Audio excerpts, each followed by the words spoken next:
আসসালামু আলাইকুম। অষ্টম শ্রেণীর প্রিয় শিক্ষার্থীরা কেমন আছো? সবাই আশা করি অনেক ভালো আছো। তো আজকে হচ্ছে তোমাদের বাংলা বিষয়ের 102 নম্বর পৃষ্ঠায় যে ছকটা দেখতে পাচ্ছ, অভিধান দেখে বানানগুলো ঠিক করে নিচে লেখো। ঠিক আছে? অর্থাৎ তোমাদের যে শিক্ষা প্রসঙ্গে কাজী মোতাহার হোসেন যে লেখাটি লিখেছেন, এখানে দেখো এই যে কালার কিছু শব্দ দেওয়া আছে, যেমন জাতি, ঠিক আছে, এবং নির্ণয়, উৎকৃষ্ট দেওয়া আছে, শিক্ষা ব্যবস্থা, তারপর রয়েছে কি আকাঙ্ক্ষা, ঠিক আছে, বৈশিষ্ট্য। তো এই যে কালার, অর্থাৎ যে কালারগুলো শব্দ দেওয়া আছে, এই কালার আলাদা শব্দগুলো তোমাদেরকে কি করতে হবে? অভিধান দেখে তোমাদের হচ্ছে বানানগুলো ঠিক করতে হবে, কারণ এই বানানগুলো কি ঠিক নাই। ঠিক আছে? যেমন বিদেশি বা সম্মান, ঠিক আছে, ব্যয়, অনেকগুলো শব্দ দেওয়া আছে যেগুলা। তো এখান থেকে তোমাদের হচ্ছে লেখে তারপর হচ্ছে নিচে হচ্ছে শব্দ বানান যেগুলো আছে সেগুলো লিখতে হবে। তো আনসারটা চলো দেখা যাক, এবং হচ্ছে আমরা 102 নম্বর পৃষ্ঠায় এটা। তো এখানে যে কোনো শব্দের বানান নিয়ে সন্দেহ দেখা দিলে অভিধান দেখে ঠিক করে নেওয়া যায়। ঠিক আছে? তো চলো আনসারটা আমরা দেখি। আর এখানে হচ্ছে আমরা শুদ্ধ বানানটা শুধু এখানে লিখে দিব, শুদ্ধ বানানগুলো এখানে লিখে দিব। তো চলো আনসারটা দেখা যাক।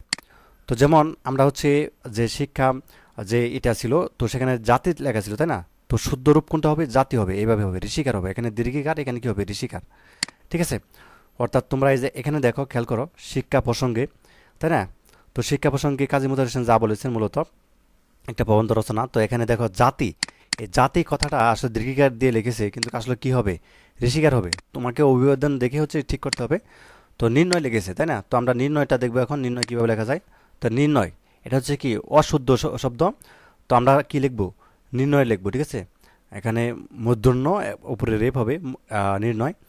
আর উৎকৃষ্ট, আর উৎকৃষ্ট, ঠিক আছে, উৎকৃষ্ট দেখে কি গেছে, এখানে মূর্ধন্য স দিছে ট, আর এখানে দন্ত স। শিক্ষা ব্যবস্থা, শিক্ষা ব্যবস্থা, ঠিক আছে, এখানে জ ফলা আকার নেই, ব, ঠিক আছে, ছয় থ আকার, অর্থাৎ শিক্ষা ব্যবস্থা। আকাঙ্ক্ষাটা দেখো, আকাঙ্ক্ষা উময় ক্ষীয় আকার, অর্থাৎ আকাঙ্ক্ষা, এবং বৈশিষ্ট্য, আর বৈশিষ্ট্য জ ফলা আছে। পরিপুষ্ট আর পরিপুষ্ট, এটা মূর্ধন্য স আছে কিন্তু, ঠিক আছে, এখানে দন্ত স দিছে অশুদ্ধ, আর এটা কি পরিপুষ্ট। আর গুরুত্ব, গুরুত্ব, মনোবৃত্তি, মনোবৃদ্ধি, উত্তরাধিকারী, উত্তরাধিকার, বয়স্ক, বয়স্ক। আচ্ছা, অস্তিত্ব, অস্তিত্ব, ভুল আর ভুল, এনেকে দুর্গকার, এনেকে রুশকার। ঠিক আছে? তারপরে এই পাশে দেখো, ডান পাশে খেয়াল করো, এবার আরও শব্দ রয়েছে আমাদের। তো তৈরি আর তৈরি, এখানে দীর্ঘিকার, এখানে ঋষিকার। বস্তু আর বস্তু, রুশকার। ঠিক আছে? জিনিস আর জিনিস, দন্তস্ব। পাখি আর পাখি, ঋষিকার। ধরনে, ধরনে। ধৈর্য, ধৈর্য। প্রবণতা, প্রবণতা। ইংরেজি, ইংরেজি, এখানে কিন্তু দীর্ঘিকার দিয়েছে, কিন্তু আসলে কি হবে? ইংরেজি, অর্থাৎ বানানটা ঠিক করতে হবে। আর সমূহের মানে সমূহের।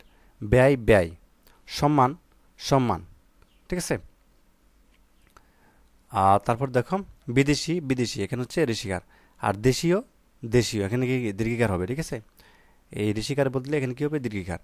তো এইভাবে হচ্ছে তোমরা শুধু এটা লাগিয়ে দিবে, অর্থাৎ শুদ্ধ বানানটা যেগুলো আছে এখানে, এখানে তোমরা হচ্ছে এখানে লিখে দিবে। ঠিক আছে? যেমন জাতি, এটা শুদ্ধ বানান কি? ঋষিকার দেয়া, তাই না? তো এখানে লিখে দিবে জাতি। ঠিক আছে? অর্থাৎ এই যে এটা হচ্ছে এখানে, এখানে লিখে দিবে। তারপরে কি আছে? তারপরে হচ্ছে নির্ণয়টা এখানে লিখে দিবে। নির্ণয় লিখবে হচ্ছে এখানটায়, অর্থাৎ সিরিয়ালভাবে যেগুলো শব্দ আছে এখানে লিখে দিবে। তো আশা করি বুঝতে পারছো। তো পরবর্তী পর্বে হচ্ছে আমরা পঞ্চম অধ্যায় থেকে শুরু করবো, বিবরণ লিখে বিশ্লেষণ করি এখান থেকে। তো আজকের ক্লাসটা এই পর্যন্ত। ধন্যবাদ সবাইকে ভিডিওটি দেখার জন্য। আল্লাহ হাফেজ।